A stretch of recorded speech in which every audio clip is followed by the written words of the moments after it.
Deixa eu ver aqui.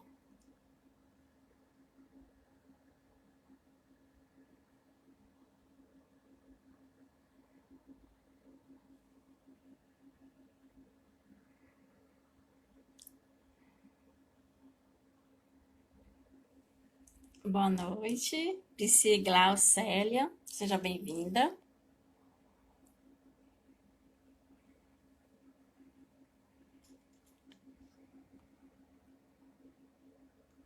Olá, ela colocou boa tarde, boa tarde. É, ainda é tarde, né? Tá ainda entrando aí o comecinho da noite. Lines Costa, seja bem-vinda também.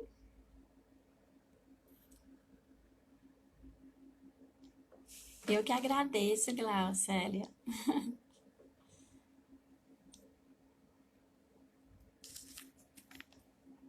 Vamos aguardar mais um pouquinho, enquanto as pessoas vão entrando. Ana Mendes, seja bem-vinda.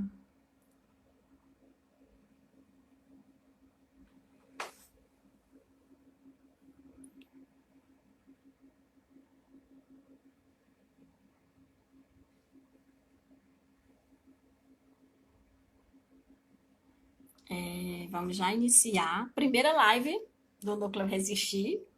Nós vamos abrir numa discussão de um filme, né? Eu acredito que vocês já devem ter visto aí o encarte, que fala exatamente beleza oculta, né? O filme. Vou guardar só mais um pouquinho.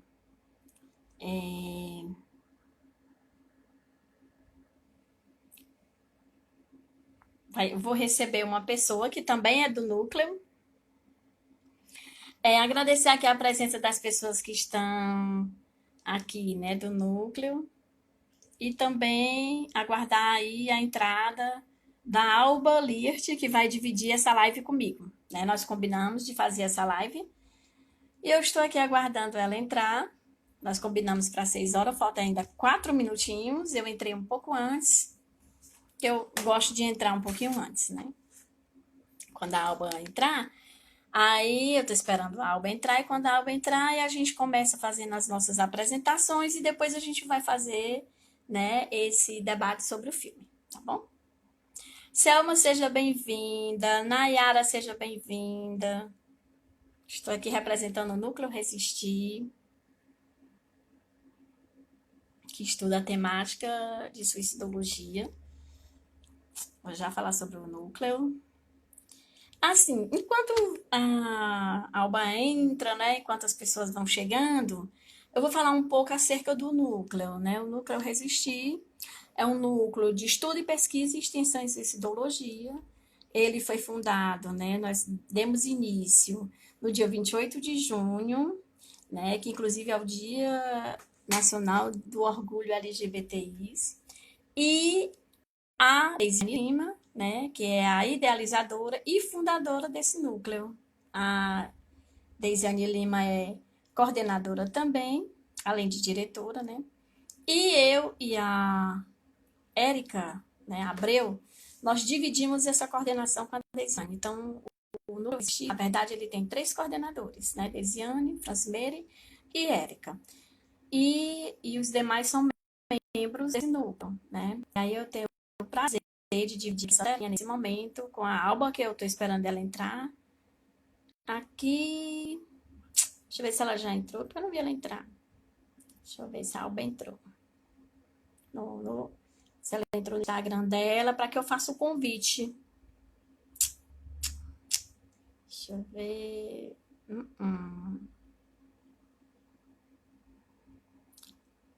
Aguardar só mais um pouquinho. A gente pode estar chamando aqui a Alba. Quero agradecer a presença de quem está aqui, que é do núcleo. Quem for do núcleo, que quiser mandar mensagenzinha para dizer que está aqui presente, aí eu dou um alô, né? Se alguma das meninas do núcleo já tiver entrado também, que está aqui, se apresente também, que você também é membro do Núcleo Resistir, né? Que o núcleo, ele é formado pelo todo, né? Somos todos ao mesmo tempo organizando, fazendo as tomadas de decisões, fazendo as nossas reuniões toda quinta-feira para discutir um artigo, né, na temática que a gente estuda, que é sociologia, para se preparar cada vez mais e atender essa demanda, né, que está muito presente, né, na vida das pessoas, por mais que a gente faça também esse estudo, cada vez mais a gente precisa buscar mais e mais conhecimentos. Patrícia, também seja bem-vinda. Né? Eu estou esperando nesse momento a chegada da Alba. Alba, por favor, se faça presente.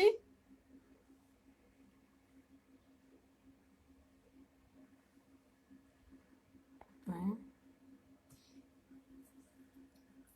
Eu que agradeço, Patrícia. A Selma tá acenando. Olá, estamos só aguardando a Alba entrar no Instagram dela para que. Opa! Chegou a Alba, 18 horas em ponto, né? Super pontual, acenou. Vamos chamar a Alba para que a gente comece aqui nossa conversa. Pode me convidar, Alba, que não está aparecendo para mim. Me convida. Boa noite, Alba. Me convide, que aí, deixa eu entrar aqui. Que aí eu coloco você para entrar na conversa. Eu não estou te encontrando. A Érica, seja bem-vinda. A Érica também é coordenadora do Núcleo Resistir. A Regivânia é membro do Núcleo Resistir, também seja bem-vinda. Franciana, seja bem-vinda.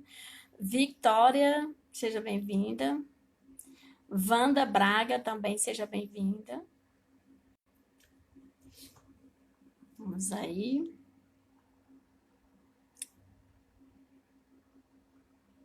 Estou atrás da Alba. Deixa eu chamar a Alba aqui.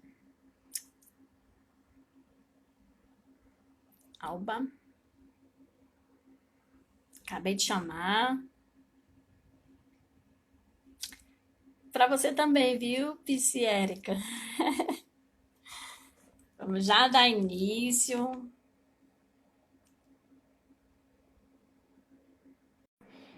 Esperar só mais um pouquinho, a gente vai começar, né, a falar sobre o filme que nós duas assistimos para fazer esse momento com todos vocês que estão em casa.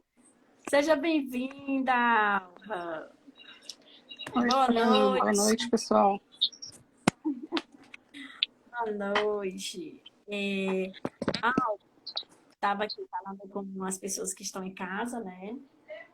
Já apresentei o Núcleo Resistir, que é um núcleo que estuda a temática, né? Estudo e pesquisa de suicidologia. Boa noite, Érica. Oi. E já falei que foi idealizado pela Desiane Lima, né? A idealizadora desse núcleo, fundadora, e que tanto ela como Érica Abreu e Francine, sou eu, nós coordenamos o núcleo e temos também os membros, né, que faz toda essa composição desse momento do núcleo, né? E aí você também é membro do núcleo Resistir, onde estamos aqui representando o núcleo para fazer a apresentação de um filme, mas ela saiu, deixa eu chamar ela de novo. Ela deve ter batido sem querer em algum lugar. Estou chamando. Né? E aí, enquanto ela não está. E aí, enquanto ela entra novamente, né? Adriana, seja bem-vinda. Liduína, seja bem-vinda. Que mais aqui? Que passou? Que eu não vi.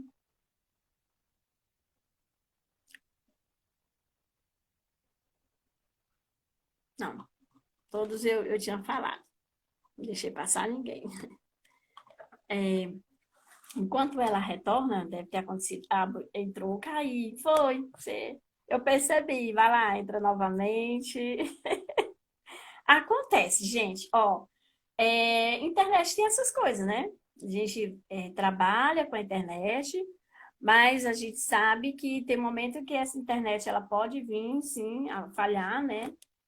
E aí, qualquer momento, pode acontecer da transmissão ser interrompida, mas tudo bem, a gente reinicia a transmissão. Não tem problema, né, Alma?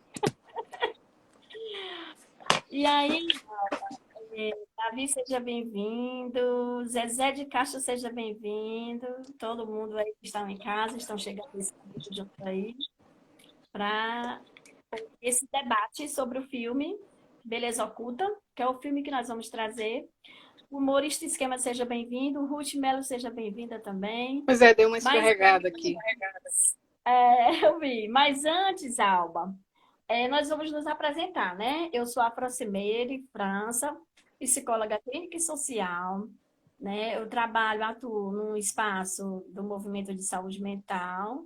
Aqui do Núcleo Resistir, eu sou uma das coordenadoras, como eu já tinha falado, né?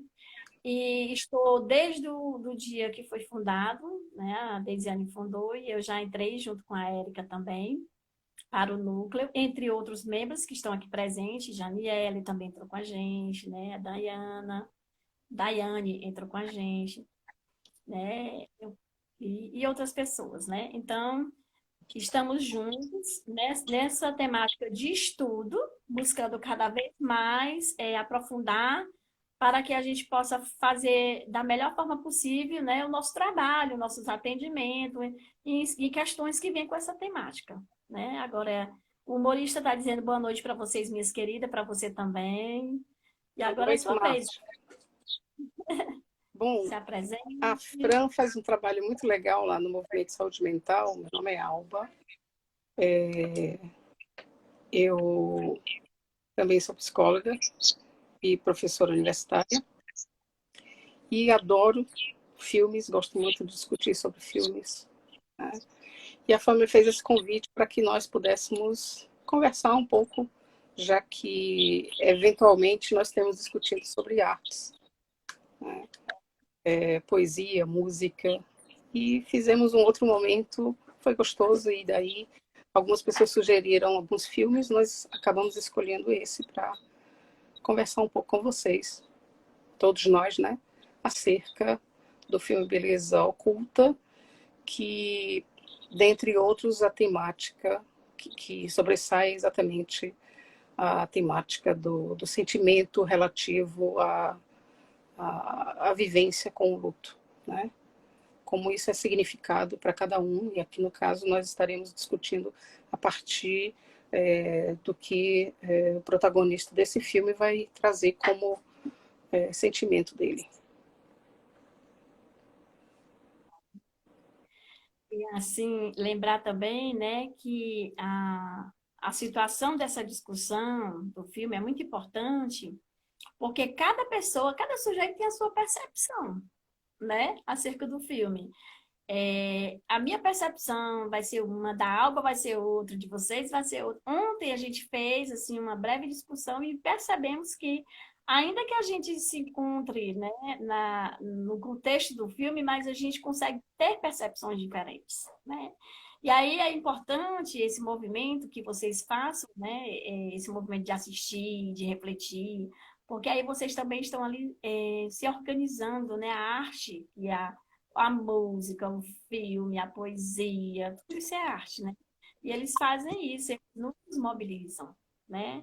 E traz uma potencialidade, né? Porque a arte, ela tem uma potencialidade dentro dela, né? E aí, quando a gente faz esse uso, a gente vai despertando aí nossa criatividade, né? Vai despertando cada vez mais esse acompanhamento da arte com propriedade também, né? Para a nossa vida, tudo que a gente faz, não só nos atendimentos. Eu costumo dizer que o artista ele tem algo de fantástico, de sublime, absolutamente todos os artistas, porque eles dizem coisas através da alma, através do sentimento deles, que em determinados momentos nós nos percebemos a partir da fala deles, a partir dos traços deles, né? A partir do ritmo deles. Então, discutir sobre a arte é meio que entrar nesse produto que foi a expressão sentimental, emocional de uma pessoa, mas que em algum momento nós nos identificamos e dizemos, caramba, isso é muito parecido com o que eu estou vivenciando, com o que eu senti, com o que eu percebi, não é? Então, muitas vezes, provavelmente, vários de vocês também, nós também, escutamos uma música e a gente tem uma certa identificação com a melodia ou com o texto em si, e parece que, e dizemos, chegamos até a dizer assim, caramba, isso foi escrito para mim, né? Então, por que disso? Porque nós nos identificamos com aquilo que é relatado a partir de um emocional, né? Então, nós vamos falar de um personagem, né? Protagonista do filme, mas ele retrata o sentimento de muitas pessoas, né? Sim. Então, provavelmente nós entraremos em algumas discussões ou reflexões acerca do que nós também pensamos relativo ao que ele vivenciou. Ele apresentou ali, né, naquele filme. E aí, como você já está entrando, né? O Nicolas está dizendo aí, Alba, a melhor psicóloga. É sim, a melhor amiga também. Ela é uma pessoa muito boa, viu, Nicolas? Oi, Nicolas, saudade de ti, viu? Vê se você fica em casa, Aham, casa. puxando a orelha. Então, o filme, né, Alba? O nome é Beleza Oculta, né? E retrata exatamente, né? Ele se encontra numa situação Fran também. Obrigada, psicóloga em Fortaleza. Ele retrata exatamente esse momento de luto no qual ele começa numa empresa, né? E ele é bem sucedido, tá lá com um sócio da empresa. Fran, ótimo, obrigada, esquema. Né? Tá bem sucedido, com a empresa, tudo organizado, começa com essa festa. E aí chega um determinado em seguida, né, no qual passa já ele triste, né? O nome dele é a Alba, que fala inglês, vai me ajudar no nome deste rapaz, que eu Howard, amo. Howard, Oh, o nome lindo, Howard. Ele é que faz o papel principal, protagonista do filme, né? E ele entra nessa situação de que ele tem um processo de luto, apresenta-se a perda de uma filha, e aí passa no momento de que ele sai da empresa muito chateado, derrubando todos os dominós, que no começo, né, a gente não entende bem o que é o contexto daquilo ali, que ele passou 5 semanas para construir aquela pilha de dominós, e ele derruba tudo, assim, só um que ele derruba e sai, assim, a pilha toda, né, ali como se ele estivesse mostrando, apresentando que ele está desabando, né? Naquele momento o mundo desabou para ele perdeu a filha, né? Ele começa a vivenciar um luto. E aí nessa empresa ele tem mais 3 sócios, né, Alba, que entra com ele no contexto do filme, porque os sócios não querem deixar a empresa vir a falir, né? Perder cada vez mais o que já estava vindo perdendo, porque tudo que ele parou, a empresa parou também um pouco. E aí esses 3 sócios que também estavam com ele nesse momento estavam preocupados, né? Como fazer e o que fazer. E o que é que você tem para falar, Alba, em relação a ele ter derrubado esse dominó? Né? Que na minha percepção foi essa, de que ele ali estava apresentando que ele estava triste, que tudo estava ruim, que ele estava despencando, né? Na O que é que você... verdade, nós estamos falando desse sentimento de negação frente ao luto do Howard, né, personagem protagonista, mas há um adoecimento geral. Né? Depois, com a evolução do filme, a gente vai perceber que, na realidade, os outros 3 sócios estão também acometidos de algum adoecimento. Esses É, adoecimentos são calados em função de estar na onda de trabalho, na sequência de trabalho, onde eles são bem-sucedidos. Então, na isso. realidade, o grupo é bem-sucedido, mas o adoecimento do Howard frente ao luto, ele é muito mais... ele mobiliza muito mais todos os outros, né? Ao ponto deles se inquietarem e perceberem que durante 2 anos que ele vivencia um processo de depressão bastante gradativo, essa depressão só aumenta, eles percebem que não tem mais como dar conta do negócio e preferem desistir da sociedade. Para desistir da sociedade, eles decidem mostrar para o próprio Howard e para outros acionistas que ele não tem mais condição de estar na gerência daquele negócio, né? Então, a partir daí, eles precisam também comprovar para os outros sócios, para outros acionistas, que há um processo de declínio na eficiência do Howard, né? Então, eles começam a observar, o Howard passa a ter uma rotina extremamente repetitiva, né? Eles passam a observar isso, ele passa muito tempo quando ele vai para a empresa continuamente, ele segue a sua rotina de ir para o trabalho, mas não para trabalhar, e ele fica em uma sala imensa, com um dominó imenso, que ocupa quase o espaço inteiro de uma sala. Dali ele passa o tempo inteiro, sozinho, calado, construindo, então, a sequência desse dominó, e em um dado momento ele se chateia com aquilo, e ele bate no primeiro dominó para que caia toda a sequência, né? E tem uma série de repetições nisso aí, né, Fran? Adoro. E assim, pensar que quando tu traz, Alba, tu disse que ele é a repetição, né? Ele ia para a empresa, aquele mesmo percurso que ele fazia, praça, empresa, né? Ali aquele percurso que, inclusive, para a gente, né? Quando está nessa repetição, nesse processo, na gestalterapia, a gente diz que essa repetição adoecida, ele cristalizou, né? Ele cristalizou e aí ele entrou nesse processo, né? De adoecimento. E aí, assim, outra coisa também que tu trouxe, né, na tua fala, é que mesmo ele estando, que foi a intensidade foi nele, né, que ele entrou em depressão, então foi intenso a doença dele, mas os outros estavam todos com abalo emocional, né? Cada um tinha uma situação de abalo emocional dentro da sua vivência, dentro do seu contexto de vida. Como, por exemplo, o Simon, que também era sócio, ele tinha um câncer, né?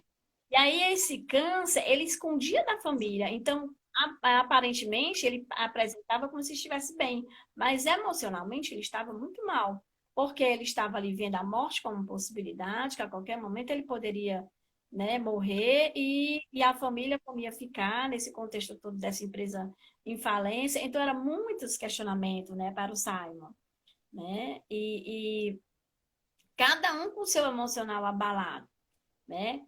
Aí tem também a Claire, né? Que também é sócia, que viveu a vida toda dentro da empresa e que não teve tempo nem sequer para ter um filho, né? E aí ela andava pesquisando com muita frequência, né? Atrás de um esperma que fosse doado, né? Para ela. E aí, ao longo do tempo, né, do filme, do decorrer do filme, a gente depois fala das frases aí que o tempo falou para ela, que foi muito precisa aquelas frases que a gente estava discutindo ontem, né? O It também é outro sócio que tinha problema com a filha representava muito bem na fala, a fala da mãe, uma fala que não era dela, né? Ali claramente a gente via alienação parental. Então, assim, cada um dos sócios também tinha lá os seus problemas, estavam abalados emocionalmente, mas ainda estavam conseguindo lidar com essa situação, né? Já ele não, ele entrou em depressão, né? O protagonista principal entrou em depressão, não ficou, não conseguiu produzir, dar continuidade na sua vida, né? Produtiva, enquanto os outros conseguiam, ainda que com problemas, conseguiam ali produzir. Então, assim, por isso que ele teve essa intensidade, né? Porque ele foi logo para a depressão, ele passou nesse processo de 2 anos não aceitando até o ponto de chegar à depressão, né? Quando a gente vê cada um deles, né? Fala assim, então, na questão paralela ao adoecimento, né? Enquanto que Howard, ele estagnou na dor, né? Nessa não aceitação, ele parte para um processo de negação e de culpabilização de determinados fatores, né? E ele elenca, então, a morte, o tempo e o amor, e atribui a esses três uma culpa dele não poder estar mais com a filha. E essa representação que ele faz ao amor, ao tempo e à morte, vai ser, para ele, durante esses 2 anos, vai ser uma luta imensa nesse debate dele cheio de sentimentos que são exatamente as várias etapas, né, dessa questão de vivenciar o luto. Ele vai mostrar a raiva, a indignação, o desprezo. E tem um momento do filme que fala o seguinte, né, quando ele perdeu a filha, ele perdeu um grande significado, ou seja, o objeto, né, a quem ele destinava todo um sentimento, né, que é próprio dos pais, e a partir dali ele tem um sentimento a princípio de revolta, né? Tem uma passagem que ele diz que eu não pude fazer a troca, né? Quando ele diz que diante da ameaça iminente da morte da filha, ele propôs uma troca, né? Leve-me e deixa viver. E ele disse que não teve tempo de fazer a troca. Então ele associa também essa raiva, esse sentimento todo cristalizado, como a Fran disse, da Gestalt, ou, né, esse embotamento ali naqueles sentimentos que não passam dali, fica estagnado. Ele passa a colocar o tempo como um fator de ter causado a morte da filha, né? E que não permitiu que ele continuasse a ter amor pela filha. Então, ele elenca exatamente isso, o amor, a morte e o tempo, e vai ser construída uma grande história a partir daí, né? Que a Fran vai falar agora esses três temas aí. Na verdade, Alba, eu queria que a gente ressaltasse aqui as 5 fases do luto, né? Porque existe essas 5 fases, apesar de que a gente não vai ter tempo para entrar em detalhe, mas vamos dizer pelo menos as 5, que é a negação, raiva, barganhar, né? Depressão e aceitação. E aí no filme mostra logo ele na depressão, nesse processo, né? Da depressão. E também a gente vê que ele não aceitava, né? Porque exatamente o fato dele não aceitar foi quando ele mostrava, ele não conseguia dizer simplesmente o nome da filha. O nome da filha ele não conseguia falar. Daiane está dando aí sinalzinho pra gente. A Daiane também é membro do Núcleo Resistir, seja bem-vinda.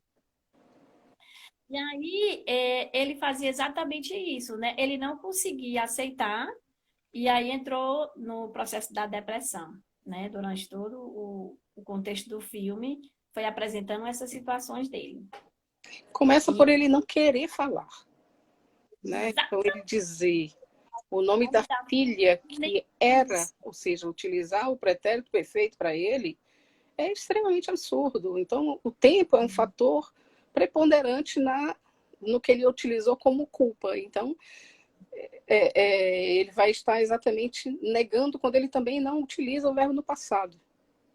Uhum. Porque ele está querendo recuperar aquele tempo. Há um momento no filme em que ele, nas rotinas dele de ir e vir ao trabalho, ele está sempre de metrô ou bicicleta, e na bicicleta a gente vai observar que ele anda na contramão.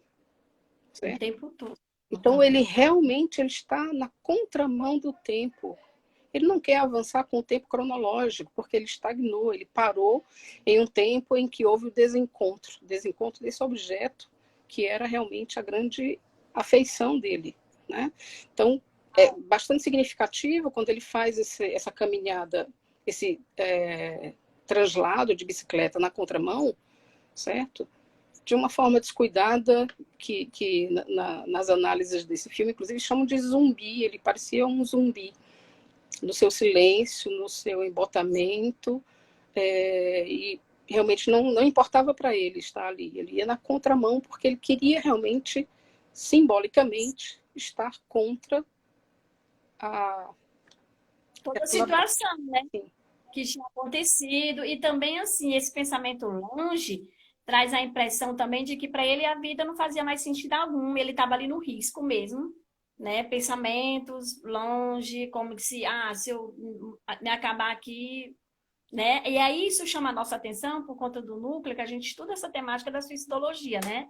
E aí eu queria também ressaltar, Alba, que acabou de entrar aí, a nossa diretora, coordenadora, idealizadora do projeto, Deisiane Lima. Seja bem-vinda, ela está aí também, Esse, ela disse, ela botou, né, Fran e Alba, né? E assim, dando continuidade, né? Agradeço também aos demais que entraram, Yeladian, Ariel, Diniz, também sejam bem-vindas, né?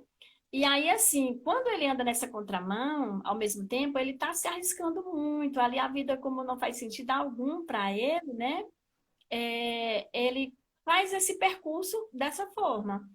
Ressaltando também que o fato de ele estar nessa situação, né, de não aceitação da morte, ele muda radicalmente a ponto dele separar. Ele se separa da esposa, né? E aí, nessa situação, ele entra em dois lutos. A perda da filha, um luto mal resolvido, aí entra em outro luto, que é a separação, né? Ele não conseguiu, né? Como superar essa situação. Então, como ele não se organizou, ele fez foi piorar cada vez mais a situação que ele se encontrava, né? Aí deu entrada aí em dois lutos no filme, né? A gente vê claramente. E o processo que se dá ao longo do filme quando os sócios contratam três atores para representar essas cartas que ele escrevia o tempo todo, né? Esses três atores, inclusive, eu posso ressaltar aqui, magníficos, cada um mais magnífico que o outro, mas eu me apaixonei muito, assim, minha paixão foi pela morte mesmo, ela representou tremendamente maravilhosa, com toda a experiência que ela tem, uma senhora que representou a morte. Os outros dois atores também são fascinantes, que representou o tempo e o amor, né? um dos sócios. Como é que se O deu isso, né? O Taylor está dizendo maravilhosos. Obrigada, Taylor. Também é membro do Núcleo Resistir, né, Chico? Então, assim, esses três atores foi que começaram a fazer esse movimento, né, para representar e para responder a carta para ele, as cartas que ele escrevia, procurar ele e responder dizendo o que ele tinha dito na carta, né, e o que é que eles tinham para falar a respeito daquilo que ele tinha escrito na carta. Então, assim, foi bem interessante, porque no momento que isso se dá, né, Alba, ele se assusta com toda aquela situação, Fran, né? quem não viu o filme, talvez não entenda como é que dá esse lance das cartas, né? Seguinte, ele assume uma rotina extremamente fixa, rígida. E os sócios dele passam a observar os caminhos que ele faz de casa, onde ele não mais a casa com a esposa, em um outro espaço que ele passa a morar, após a morte da filha, a rotina, o trajeto de casa para o trabalho, do trabalho para casa, essa é a rotina dele, certo? E a praça, tinha a praça, né? Isso, sim, uma praça. E os sócios já, veja bem, enquanto que o Howard, ele parou, ele deixou de ser produtivo, ele veio num processo de apatia muito crescente, de isolamento, né, de mutismo. Outros sócios estavam tentando levar a empresa, mas chega um momento em que eles dizem, não dá mais, a gente tem que fazer alguma coisa. Então eles decidem contratar uma detetive para acompanhar o Howard e ver toda a trajetória dele. E daí eles pensam exatamente nesse projeto. Eles percebem que Howard passa a escrever, todo dia frequentemente ele deixa uma carta em uma determinada caixa fixa, e a detetive então faz uma cópia da chave da caixa para poder pegar as cartas e ler. Eles então começam a ler e veem o teor das cartas e percebem que há três destinatários: a morte, o amor e o tempo. Ele escrevia sem ter resposta, então ele continuava no monólogo, não é? Ele não falava com ninguém, e quando ele decidiu falar, foi somente com alguém que não iria dar resposta. Então, os sócios decidem que o tempo, o amor e a morte serão personificados. Eles contratam, então, três artistas que estão pensando em montar uma peça, mas não tem dinheiro, Os sócios, então, resolvem pagar esses artistas para passarem a ser morte, amor e tempo e responder a essas cartas. Essas cartas seriam, então, como o Howard tem uma rotina muito fixa, eles saberiam onde ele estaria a tal horário para que a morte pudesse encontrá-lo e conversar. Ou seja, dar uma resposta ao que o Howard colocou na carta. E aí vai se dando isso. Os personagens vão receber, os artistas recebem, então, as informações dos sócios referente ao Howard e vão somando com as informações que estão nas cartas. Eles, então, passam a representar a morte, o tempo e o amor e fazem diálogos onde há uma confrontação, inclusive, com o Howard. E aí ele se assusta quando ele se encontra com a morte, quando ele se encontra com o tempo, quando ele se encontra com o amor, questionando aquilo que ele havia dito em uma carta. E é muito interessante nesse momento, né, Fran? Eu achei mais interessante ainda, assim, que os personagens, né, chegou um ponto que eles estavam introjetando, né? Eles não estavam mais sendo só os personagens, né? Eles queriam realmente ser a morte, então ela queria ser realmente essa pessoa, né? Ela queria representar muito bem essa morte. Eles Então iniciam fazendo um trabalho, que eles serão pagos por depois isso. Mas eles se tornam identificados e envolvidos com o Howard, a história dele, que eles passam a realmente representar, né? isso.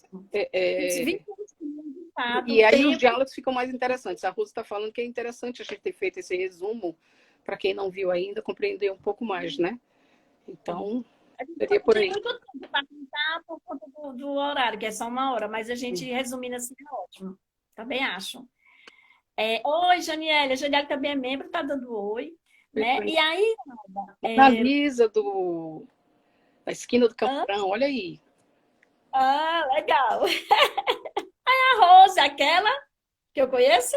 Rose, nossa colega psicóloga lá da Estácio também. Rose, saudade do teu camarão, viu? Também. É...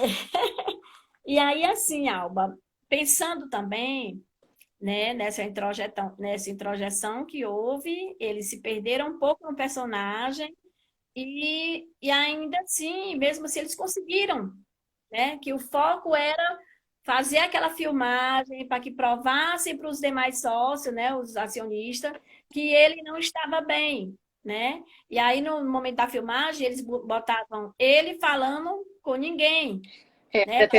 A detetive acompanha todos os momentos em que a morte, o tempo e o amor vão estar em contato com Howard e a carta. Ela filma as cenas e depois, em uma reunião dos acionistas e os sócios vão mostrar que o Howard não está em condições emocionais de continuar e que eles vão decidir, então, pela venda da empresa, né?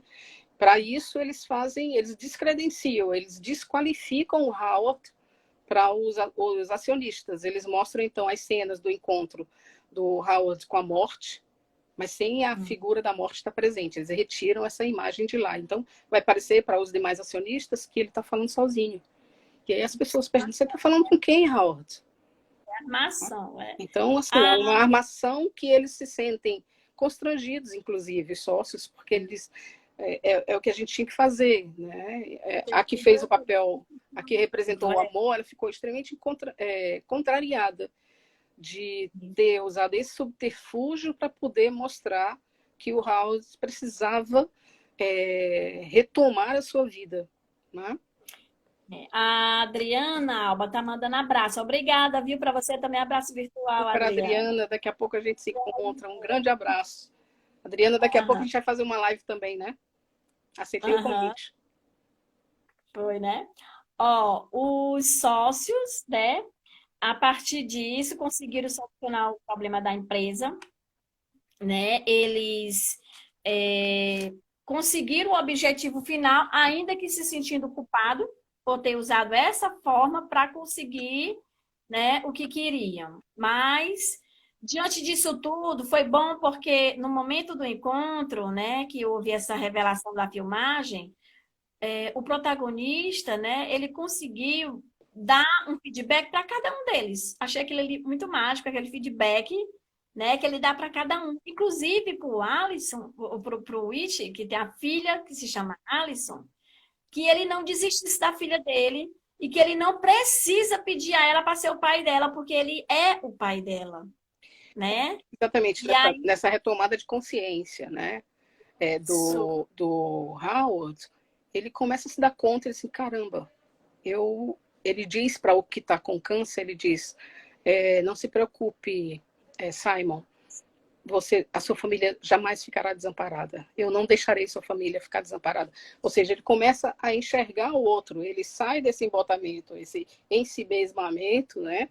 E ele começa, não sei se essa palavra existe, ele está muito ensimesmado. Então, ele começa a enxergar os outros e perceber dos problemas dos outros, se dá conta e ele fala o outro, né? Ele está saindo da dor dele. E ele começa a perceber de novo a dor que ele já sabia dos amigos.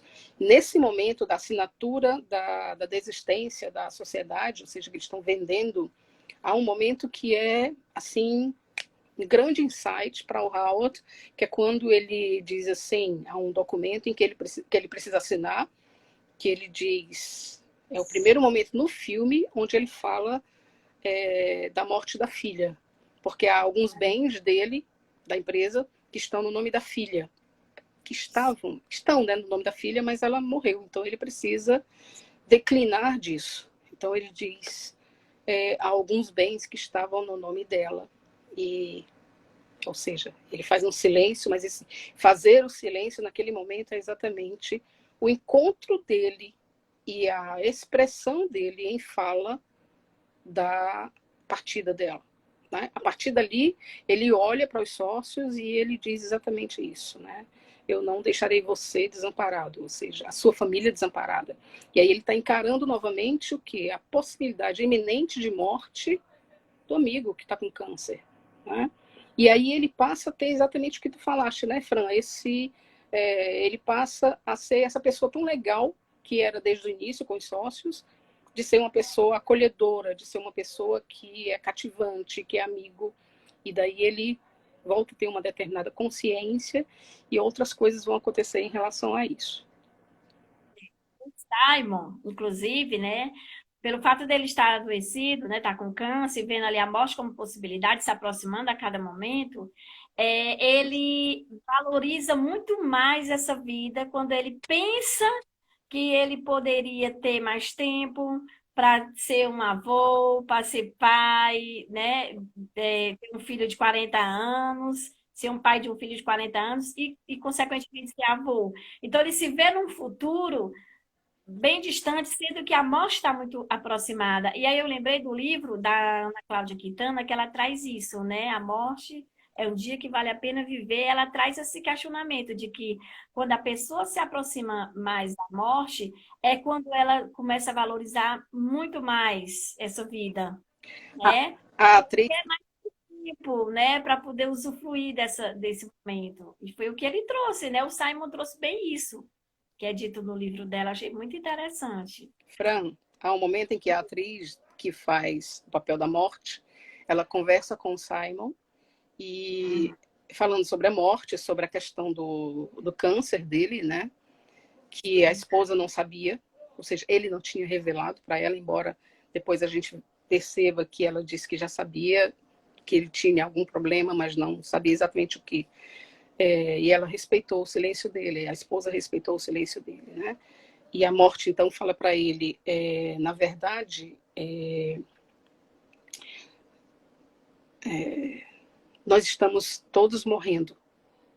A diferença é que você está morrendo agora. Né? E aí eu faço um link com o que a gente está vivenciando, né? E quando eu vi esse filme ontem, nesse momento, eu me emocionei um pouco, porque a coisa mais certa para todos nós é exatamente a morte, né? A finitude, o nascer já é na iminência da morte, esse antagonismo entre nascer e morrer é uma grande realidade. Então, para morrer basta estar vivo. E aí nós estamos vivenciando um momento onde a iminência da morte ela tá no presente, ela está muito debatida, ela está toda hora nas nossas telas e tudo, né? Inclusive, o motivo de nós estarmos em tantas lives, em tantos momentos virtuais também tem sido exatamente por conta dessa impossibilidade que esse momento tem acarretado. Então, essa fala da morte lá, ela me foi bastante chocante quando ela diz, né, que é uma realidade para todos nós, né? Nós todos estamos morrendo, mas você está morrendo agora, porque ele está com um câncer terminal, né? Então, eu faço alusão às várias vítimas da pandemia, né? Das famílias e de tudo isso que vem acontecendo. Ou seja, nós estamos com um susto, um medo, mas provavelmente nós estejamos de alguma forma ainda protegidos, enquanto que pessoas que estão nos vários espaços hospitalares estão na iminência da morte agora, né? Então, eu queria fazer essa alusão do porquê nós também temos das várias temáticas que nos foram apresentadas, né? Nós temos escolhido esse filme, que a crítica do cinema ela faz algumas alusões à questão técnica, como sendo um filme não muito bom e tal, mas a temática ela nos seria propícia para discutirmos um pouco sobre os sentimentos que afloram diante da iminência da morte, diante da iminência do sofrimento. E eu ainda preciso destacar que eu assisti a uma live da Unifametro esses dias com o professor Marcos Clérides, que é psicanalista, e tem uma fala dele que eu achei muito interessante, que é exatamente isso. Com que lutos nós iremos nos deparar na clínica? Que inclusive outro dia no grupo a gente discutiu lá no Resistir, né? Quais são os lutos que nós iremos herdar? Ou quais são os lutos que as novas gerações vão herdar? São inúmeros e nós na clínica vamos nos deparar com coisas assim chocantes, absurdas, o choro extremamente plural, né? E aí eu queria acrescentar, Alba, isso aí que tu está trazendo para o contexto atual, que foi claramente percebido também que a esposa, que depois no final a gente descobre quem é a esposa, Sim. né? A A esposa esposa do Howard, numa organização, protagonista. ela entrou numa organização muito mais rápida, né, dentro do luto, né? Ela conseguiu ali buscar formas, ela criou um grupo de autoajuda, né, que era chamava Asinhas de Anjo, e aí ela se organizou dentro desse grupo, porque ali ela poderia expressar a dor dela e ao mesmo tempo ela se aliviava e ajudava o outro, né? Que aí eu lembrei bem, até falei para ti ontem, que o Instituto Biadote, ele trabalha também nesse contexto, né? Por conta de uma dor que a fundadora, né, teve, a filha, a Bia, e aí ela foi fazer exatamente essa organização, né? Dividir essa dor com outras pessoas que também sentiam essa dor, né? Para Então, quem não conhece o Instituto Biadotti, é aqui em Fortaleza que funciona, que é exatamente de uma família que foi vitimizada, né, com a questão de suicídio, ou seja, uma dor muito forte, e eles vivenciaram exatamente esses vários momentos do luto e decidiram, como acontece muito no Brasil, no mundo, das pessoas terem uma determinada resiliência depois de um período e decidem ajudar outras pessoas que estão vivenciando uma dor parecida, não igual, mas uma dor parecida, né? Então, é isso que a Fran está falando em relação à Madeleine. inclusive assim, ela teve essa organização, né, trazendo para o contexto atual, vi pessoas que, quando foram pegos de surpresa, se adaptaram rápido e deu certo. Mas tem pessoas que ficaram em sofrimento e que estão nesse processo de sofrimento, que é onde ele também representa essas pessoas que não conseguiu se adaptar tão fácil, né? Que ele ficou na negação, até ele entrar na depressão, que é seguindo aí o processo de luto dele, né? Então, assim, já que você trouxe para o contexto atual, eu queria ressaltar também essa situação, né? Esse pensamento em relação ao contexto atual e em relação aos dois, que é o protagonista e a esposa dele, né? Que no momento eles estavam separados por conta do luto da filha. E é interessante a questão do grupo, né? Um grupo de apoio, que quando nós estávamos vendo o filme, nós pensávamos que ela era uma terapeuta e tal, depois a gente percebe bem que na realidade é um grupo de apoio, onde ela vivenciou a mesma dor, e ela agrega pessoas que perderam, que estão enlutadas, né? Uhum. E ela se faz exatamente esse veículo de articulação, onde pode juntar outras pessoas e conversar sobre essa dor, né? Sem julgamento, né? Então ela teve a resiliência de compreender a sua dor, de passar por um momento, de vivenciar o luto da filha, o luto do marido que sai de casa e passar a trabalhar com outras pessoas, a elaborar de melhor forma, ou seja, ressignificar aquela dor, né? E assim, também respeitar o tempo, né? Cada um tem o seu tempo, né? Cada um da sua forma, que vai ter que buscar dentro dela mesmo como é que ela se organiza, como é que é melhor para ela, né? Sem muita cobrança, porque às vezes também o fato de você estar se cobrando muito, você também adoece. Ai, por que que fulano se adaptou tão rápido e eu não? Parar com essas comparações, porque essas comparações também traz adoecimento, né? Então, nesse momento, é importante a gente frisar que se você não está bem, tudo bem, você não está bem, né? Depois você vai aí buscando formas e você vai se organizar novamente, né? Não fique nessa cobrança de se violentar mais do que você já está sofrendo, né? No filme tem algumas passagens de frases assim que são extremamente interessantes para a gente discutir, né? Tem um momento em que a morte também fala o seguinte, ela diz, nada está realmente morto se olhar do jeito certo. Isso. Né? Mas é exatamente como a Fran falou, respeitando o tempo de cada um. Né? Qual é o tempo do luto? Qual é o tempo de cada etapa da vivência do luto para cada sujeito, que tem a sua subjetividade. Né? Então, ela foi respeitosa ao chamar as pessoas que tinham uma mesma dor, partilhar dessa mesma dor e deixar que falassem à medida em que tivessem condição de falar sobre isso. E ele passa, então, esses 2 anos na negação sem falar. Mas era o tempo dele. Foi o tempo dele. Né? E aí, outra frase que eu também tomei nota, a gente estava só no bate-papo ontem sobre essas frases, né?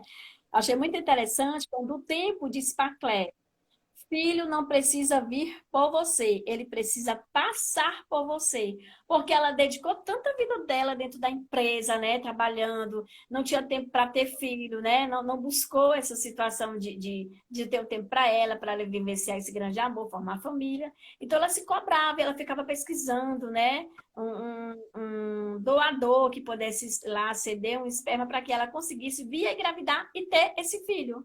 Né? E aí o tempo fez essa linda revelação para ela que ela não precisa ter esse filho, né? Esse filho precisa apenas passar por ela. Então isso foi muito mágico. Essa fala dele também que a gente não pode deixar de passar. Tem outra frase, Não, né, Claire, Alba? Você... tem o amor também diz umas coisas muito bonitas, né? Ela diz assim, a que ficou mais tocada realmente com a história do Howard. Ela diz, eu não sou a razão de tudo, o amor falando. Pessoa que passou a ser essa personificação do amor, né? Respondendo às cartas dele, quando encontrava com ele, dizia, eu não sou a razão de tudo, eu sou o seu único porquê. Não tente viver sem mim, Howard. Ou seja, tem um momento também que eles estão falando de publicidade, tudo, logo no início do filme, eles dizem assim, qual é o seu porquê? Qual é o seu porquê? E aí vai uma reflexão para todos nós, né? Por quê? Por que a gente vive? O que a gente busca? Tanta coisa está inserida nessa pergunta, né? Por Qual que é que o nós nosso estamos porquê? Por que nós estamos aqui? Por que esse tema nos trouxe aqui? Né? Por que Qual estamos é o nessa seu porquê? live, né, Aldo? Por que estamos nessa live? Então, quando ela diz não tente viver sem um porquê, precisa ter um sentido. Mas para ele, naquele momento, o sentido atribuído foi a filha, mas você pode ressignificar isso, né? Os outros sentidos, né? E aí tem uma frase que Eu tenho um receio que finalize antes da gente dizer essa frase, eu vou dizer ela agora, que é assim: só não deixe de perceber a beleza oculta, né? Essa frase ela é muito profunda. Só não deixe de perceber a beleza oculta. Que foi quando ela estava no hospital, tinha acabado de perder a filha, e aí a morte, depois é que a gente vê que foi a morte, né? Chegou próximo a ela e disse essa frase. E aí, no momento, não tinha muito sentido para ela. Ela não, né, estava no luto, tinha acabado de perder a filha, não fazia muito sentido para ela. E aí, só depois foi que ela veio entender o significado daquela escrita daquela senhora. Tem um outro momento também que a morte diz assim, na verdade, nunca a gente vai conseguir estar tudo bem.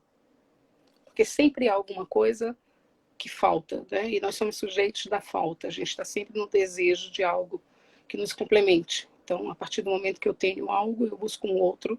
E quando a gente não tem mais o que buscar, é porque a gente está estagnado. Então, o Howard, ele vivia nessa grande questão. Ele andava na contramão do tempo, exatamente porque ele não queria encarar a sua realidade, né? Ele estava preso a um passado em que havia uma figura, uma representação para ele extremamente representação de amor, e que ele perdeu. Então ele queria andar na contramão e para ele era muito difícil seguir, né? O dominó também, que ele passava horas fazendo na sua sala imensa, a sala imensa era só dele, era uma representação, era uma memória afetiva de quando ele brincava com a criança, com a filha dele. Eles faziam, então, a montagem do dominó extenso e ela era quem dava partida para o dominó ser desmontado. Então, ele reproduz incessantemente a montagem de dominó imensa em sua sala, e tem um dia em que o tempo ele vai ao escritório conversar com o Howard, ele toca no dominó e o dominó se desmonta e ele fica desesperado, porque aquilo era uma ação que ele atribuía somente à filha dele, era algo muito sagrado, e ele se sente insultado pelo tempo naquele momento, de novo. Incomodado, inclusive com a presença do tempo, por conta disso. Claro. O tempo que não volta, né? O tempo era exatamente esse, que caminha, insiste em caminhar enquanto eu queria estar ali. Né? Essa estagnação do Howard é exatamente em uma memória afetiva que ele queria retornar. Né? Para a gente da Gestalt terapia, Alba, quando você trouxe essa expressão que sempre vai ter algo, a gente nunca vai estar bem, né? Que a gente viu bem isso no filme, sempre vai ter uma coisa, uma situação que você não está bem. Nós chamamos de gestaltes abertas. A gente fecha uma gestalt e abre outra, né? Sempre vai estar nesse ciclo, né? Fecha uma gestalt, vai abrir outra. Então, é o que bem é representado aí no filme, né? Quando você trouxe essa sua fala, eu lembrei das gestaltes abertas e fechadas. E aí, pensando nessa beleza oculta, Oi, né? Silvia.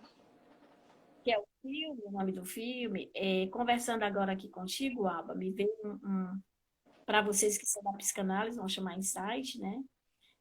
Um estado, Você também chamou de insight. né? Pronto. Um estalo.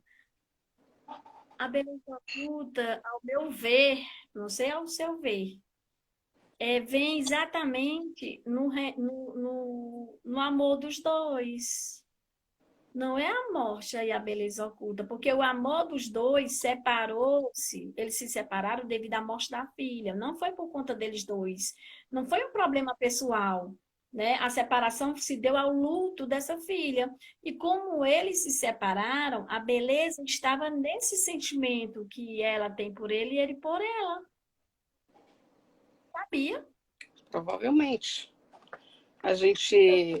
A arte é tão fantástica que ela é e precisa ser plural, né?